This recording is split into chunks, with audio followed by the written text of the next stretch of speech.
अब देखें अगर वो टेस्ट आप फेल कर जाते हैं, जैसा कि आपको पता है कि ट्रांसगार्ड के वीज़े इंडिया और पाकिस्तान में गिवे और इंडिया में भी ट्रांसगार्ड के इंटरव्यूज़ चल रहे हैं सिक्योरिटी गार्ड जॉब से रिलेटेड, और पाकिस्तान में भी इंटरव्यूज़ चल रहे हैं सिक्योरिटी गार्ड जॉब से रिलेटेड। तो आज मैं कुछ इंपॉर्टेंट बातें आपके साथ डिस्कस करने जा रहा हूँ। आपने वीडियो को स्किप नहीं करना, वीडियो को एंड तक देखना है। Welcome back to another video शुरू करने से पहले आप सबसे गुजारिश है कि अगर आप मेरे चैनल पे नए हैं तो काइंडली आप मेरे चैनल को सब्सक्राइब कर लीजिए और साथ साथ में बेल आइकन को भी प्रेस कर लीजिए ताकि आने वाली हर नई वीडियो का नोटिफिकेशन आपको सबसे पहले मिल सके। तो स्टार्ट करते हैं वीडियो। बहुत सारे लोग कंप्लेन करते हैं कि जो ट्रांसगार्ड का जो हायरिंग स्टैंडर्ड है वो बहुत स्ट्रिक्ट है, मतलब वो बहुत सख्त है, चाहे वो वेट से रिलेटेड हो, चाहे अगर वो बात हो हाइट से रिलेटेड हो या फिर इंग्लिश लैंग्वेज की हो।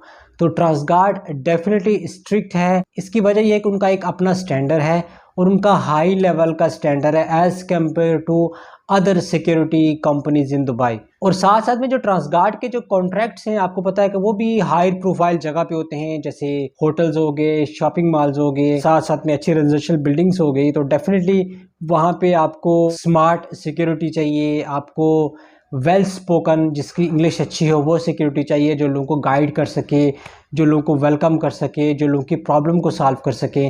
तो डेफिनेटली आपकी जो इंग्लिश है वो बहुत ज़्यादा इंपॉर्टेंट है अगर आपने ट्रांसगार्ड में काम करना है। तो अब यहाँ पे जिस मकसद के लिए मैं वीडियो बना रहा हूँ वो ये है कि देखिए, आप जब इंडिया पाकिस्तान से इंटरव्यू पास करके ट्रांसगार्ड में सिक्योरिटी का वीज़ा लेके जब दुबई या अबू धाबी आ जाते हैं तो यहाँ पे ट्रांसगार्ड आपसे एक टेस्ट लेती है, उसका नाम है ईपीटी। ईपीटी का मतलब है इंग्लिश प्लेसमेंट टेस्ट। अब ये टेस्ट किस लिए लिया जाता है? ये टेस्ट इसलिए लिया जाता है कि आया ये बंदा सिक्योरिटी गार्ड की जॉब के लिए कैपेबल है या नहीं है, आया ये बंदा सिक्योरिटी गार्ड में काम कर सकता है, सिक्योरिटी गार्ड की ड्यूटी दे सकता है, security guard plus as a customer service agent काम कर सकता है। मैं हमेशा कहता हूँ कि सिक्योरिटी गार्ड की जो जॉब अबू धाबी और दुबई में या अक्रॉस एमिरेट्स में, ये आप इसको यूँ लें कि आप एक as a customer service agent आप काम करते हैं। आपके हाथ में कोई गन वगैरह नहीं होती, आपके हाथ में कोई डंडा वगैरह नहीं होता, कुछ भी नहीं होता। इसको जैसे एक सिक्योरिटी का नाम दिया गया है, बेसिकली आप अपने आप को कस्टमर सर्विस एजेंट कंसिडर कर सकते हैं। तो जो हम लोग टेस्ट की बात कर रहे थे, जो ईपीटी इंग्लिश प्लेसमेंट टेस्ट है वो ट्रांसगार्ड लेती है। अब देखें अगर वो टेस्ट आप फेल कर जाते हैं, एक दफ़ा आप फेल कर जाते हैं, दूसरी दफ़ा फेल कर जाते हैं, तो फिर ट्रांसगार्ड आपको फिर ऑप्शन देती है कि अगर आप ये टेस्ट पास नहीं कर सकते तो फिर हम आपकी जो डेजिग्नेशन है, जो आपका जो वीज़ा है उसका स्टेटस किसी दूसरे ट्रेड में शिफ्ट कर देते हैं। दूसरे ट्रेड में यानी कि आपको अगर क्लीनिंग में डाल देते हैं, एयरपोर्ट लोडर में डाल सकते हैं, या फिर हेल्पर में, जहाँ पे उनको डिमांड हो, जहाँ पे वैकेंसीज हो। मोस्टली वो एयरपोर्ट लोडर में डालते हैं क्योंकि वहाँ पे भी आपको थोड़ी सी इंग्लिश आना ज़रूरी होती है। तो बेसिकली जो ईपीटी टेस्ट है, इंग्लिश प्लेसमेंट टेस्ट ट्रांसगार्ड में, ये 3 पार्ट्स में होता है। एक पार्ट्स ये है कि इसमें आपसे चंद मिनट आपसे कुछ क्वेश्चन आंसर किए जाते हैं।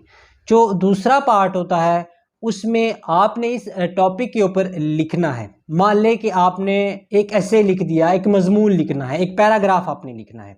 जो थर्ड पार्ट होता है उसमें एमसीक्यूज यानी कि मल्टीपल चॉइस क्वेश्चन होते हैं, उस पे आप पे टिक करना होता है, और वो क्वेश्चन होते हैं ऑलमोस्ट 60 टू 70 क्वेश्चन होते हैं।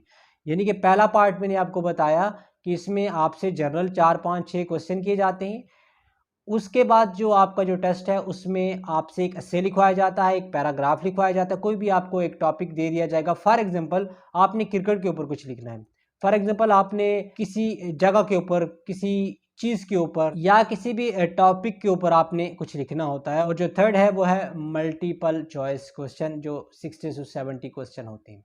अब इसमें आपको ये पास करना ज़रूरी है। अगर आप ये पास नहीं करेंगे एक दफ़ा दो दफ़ा, तो फिर आप as a security guard Transguard में कंटिन्यू नहीं कर पाएंगे। ट्रांसगार्ड बहुत स्ट्रिक्ट कंपनी है, इसके रूल्स बहुत ज़्यादा स्ट्रिक्ट हैं, इसीलिए जो इनका जो हायरिंग स्टैंडर्ड है as compared to the other companies बहुत सख्त है। वो अभी 5.8 से कम सिक्योरिटी गार्ड नहीं ले रहे।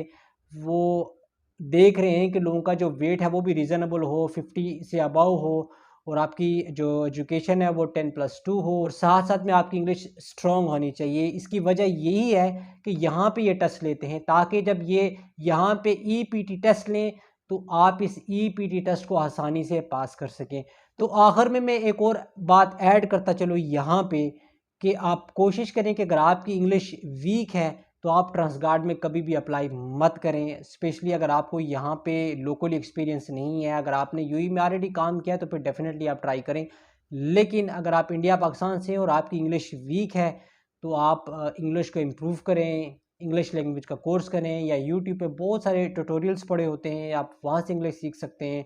लेकिन आप अपनी इंग्लिश को स्ट्रॉन्ग करें, आपको इंग्लिश अच्छी खासी होनी चाहिए, तो फिर आप ट्रांसगार्ड में अप्लाई करें। मगर आप ट्रांसगार्ड में वहाँ से इंटरव्यू पास भी कर जाएंगे रट्टा वट्टा लगा के, लेकिन यहाँ पे अगर ईपीटी टेस्ट आप फेल कर जाएंगे तो फिर आपके लिए काफ़ी सारी प्रॉब्लम होगी। तो ये थी आज की बड़ी इन्फॉर्टिव तो ये थी आज की informative video Transguard EPT test के बारे में। उम्मीद आपको पसंद आई होगी। अगर वीडियो आपको अच्छी लगे तो काइंडली आपसे रिक्वेस्ट है कि आपने मेरे चैनल को करना है सब्सक्राइब, वीडियो को करना है लाइक। मिलते हैं इंशाल्लाह नेक्स्ट वीडियो में, तब तक के लिए अपना बहुत सारा ख्याल रखिएगा, अपनी दुआओं में याद रखिएगा, अपने चाहने वालों का, अपने माँ बाप बहन भाइयों यतीमों गरीबों मिस्किनों का ख्याल रखिएगा। अल्लाह हाफ़िज़।